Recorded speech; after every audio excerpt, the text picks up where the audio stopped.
Harley Quinn and Poison Ivy issue 5. Yeah. Jodie Hauser rating with Adriana Milo on the art. So take it away. So this is their Harley and Ivy's crazy journey continues as they work their way now to New York, where a plant. They keep saying a plant creature, so they're thinking that it's a siege of Man. plants. So they're like, okay, it's Woodrue, and they're like, right, we're gonna have to go there. And so they go to get across one of the bridges to get into Manhattan, and Ivy has to work some of her magic. But as they show up, there's a group of people that go, "Oh no, it's her," and they get afraid. And Ivy's like, "Well, no, I'm here to help." And then Batwoman shows up and tries to fight Ivy because, of course, she does. It's a Bat character, and it's plants going crazy. There's plants going crazy. It's got to be Ivy. So we get a lot of fun dialogue and banter between Harley and Batwoman. Which Harley been like, hey, we're card carrying heroes now. And they're like, we haven't actually got cards yet. Is there a union? Do we get health insurance? Because we don't rob banks anymore, so that'd be really useful. Yeah. So.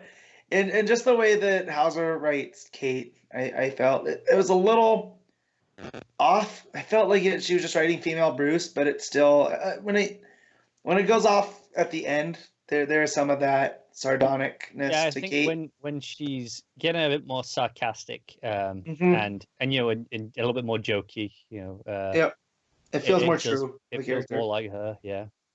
But yeah, so. As they get into Manhattan, there's more of these plant creatures, and Ivy finds out that she can almost feel ones that are fighting Woodrue's influence, and she can kind of turn them. Just about get through to them, but it's like not always going to work. Sometimes she might, sometimes she might not. And so she turns one of the plant creatures to fight the others, which allows them to get in to save these other people. That the hostages that are basically strung up with vines and stuff. Another one of the hostages takes a swing at Ivy and says to get away from her and wants her. So you're starting to wonder what the hell's going on. Like, she's legit here to help. And Kate tells them, if you're walking the path you say you are, good luck. It's really an easy one because she has to take these hostages now. So it leaves Harvey and Ivy to go on this on their own. And there's some fun moments with them. There's where they grab hands because they're showing that they're there for each other. There's a little heart that pops up, which is real nice. Yeah, there's the odd jokes here. Let's go kick his grass. And Ivy feels something that as the closer they get to where they need to go, so she takes off and Harley follows her. She finds this gigantic rose. So now I'm starting to think, what the hell is going on here? Yeah. I don't know if you had read the Cycle of Life and Death. I did, yes. Yeah, so I'm thinking, are we getting reintroduced to her children that go off at the end? It's really possible. Yeah, so for people that don't know, there was a miniseries of Poison Ivy, Cycles of Life and Death, right about Rebirth. It was early Rebirth, yeah. Yeah, and basically she finds out that through genetic manipulation, she can essentially clone herself and alter it slightly, and she ends up, for lack of a term, giving birth to 3 plant-based beings. And then through that, she kind of learns, it's this, what I really like about Ivy is, yes, she's a villain, but she has a noble intention. She really wants to fix the world, but she doesn't have time to play nice. But through these 3 innocent beings, she kind of learns, like, all right, well, maybe there is a middle path. Maybe I don't have to do it. I can go the hero path, even if I don't want to, and it's going to take longer.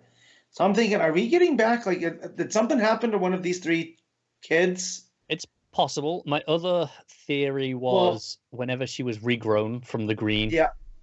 Maybe she wasn't the only version that was regrown. Maybe there's a kind of a good side and a bad side. Yeah. So out of this gigantic rose, it opens up, and almost as if it's Venus stepping out of the shell. It's Poison Ivy, but she's all like, I don't want to say flowery because it's really not, but it's very elaborate. She's got like flowers growing out of her back, which give the impression of like angel wings. It's a very like flowing dress, like sleeves. Yep. It's interesting. It's very extravagant. That's a good word for it. Regal, maybe. Yeah, and so, like Connor just said, so now we get the point that this isn't one of the children. It wasn't what I thought it was going to be. Unless there's been some manipulation going on with the kid. Well, no, I definitely feel like this is the other version of her. So we got the version that kind of died, we got a version that did officially die in Heroes in Crisis, which we hate. Yeah, get rid of it. Correct me if I'm wrong, the whole thing of that was bringing back from the Rose. Right. So we have this, the seed that Wally had given Harley, and then it's regrown from the Rose, and she comes to life. But then she gets the fertilizer. So my whole thing is, well, what if now we have two Ivies? Like, what if the green healed the other one too? She wasn't officially dead, right? Yeah. And now we have this one that's stronger. Plants tend to germinate and spread. Right. Could the seed have? Could there have been more than one? Essentially, could right? Okay, we planted this one, and this is our ivy that grew. But what if another one grew without any heroes there to support? No Harley or anything to support her in her transition back. Right. And so now it starts to go, which one is the real Ivy now? Like, are they both? Because now we have the two aspects. We have the one that's trying to do good, the one that's teaming with Harley, but now we have the other one that's totally about, plants. New York and plants for everything. Yeah. So and so that's why when we got the it's you, that was all set up for this. This took me by surprise. Like I was fully expecting it to be Woodrew or some other shenanigans. It plays on the first read in the sense of, oh well, they all know Ivy by reputation, and clearly there's plant shenanigans going on. They just assume, like Batwoman did, that this is Poison Ivy. Seems reasonable enough. So, but and the art just handles it all. I mean, the colors, tons of greens, all throughout. It's gorgeous, isn't it? Yeah, and then Kate and her red hair sticking out against that with the paleness of Harley, and then Ivy as well. Like Mello's art is really, really good.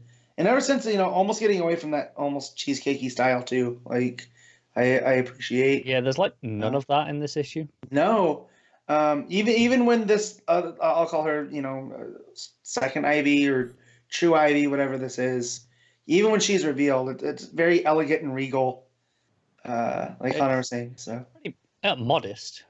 Yeah. So I'm really enjoying this. It's got off to a rough start, and now I'm. It's gotten better and better. Yeah, definitely where the next issue goes and where it leaves one of my favorite characters. I'm definitely cued into that. The next issue is the last issue, and I'm excited to see what it sets up for the future.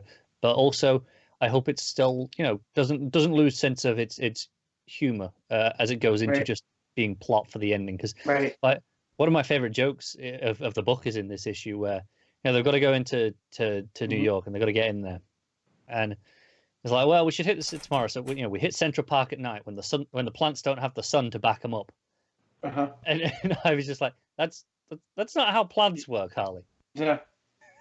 But if they did, it's a good idea, right? This her whole vibe. Nighttime it is anyway, and that's when she gasses the people on the soldiers on the bridge. It's like, sorry, I learned it from watching Batman.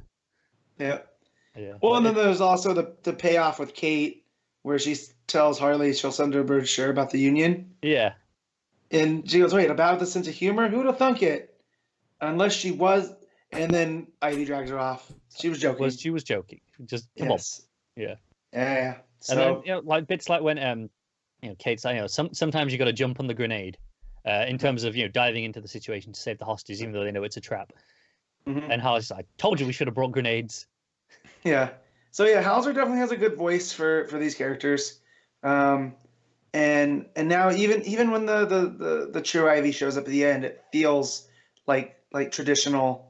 Do you know what's Ivy. Really interesting in terms of the voices?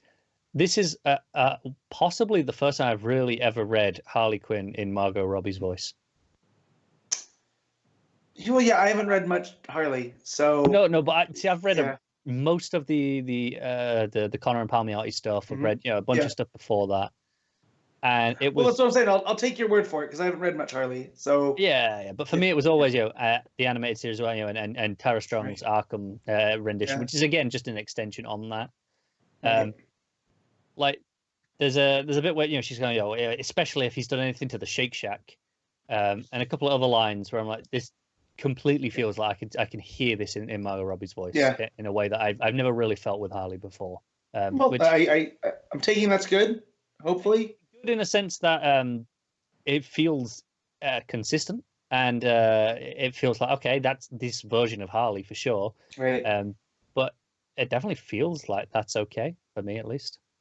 Yeah, if it works for you. I mean, again, I'm very like my Harley Quinn, for lack of a better word, fandom starts with Cedric and Harleen. So I'm just now not being annoyed by Harley being everywhere. So yeah, and this doesn't feel like Deadpool light either. This feels very much cartoony. Oh Harley. yeah, this doesn't feel Deadpool-y at all. No. So, but yeah, I'm curious to see where it goes and how it pays off, and if we're gonna get a melding of the Ivies, then that's what is gonna give her enough power to stop Woodju for now, because we know he's part of the Injustice League Dark. Yep. And doing that stuff over there. But yeah, no, I credit to Hauser and nailing these voices with all of the characters. I mean, Kate was a little bit off, but towards the end there, it picks up. She got better with Kate as it went on. So I suspect just maybe just needs a little time to adjust with characters. But yeah, so what you rating this one? I'm giving it another 8.5 because this was a blast. Yeah, I'm gonna go with Connor here, 8.5.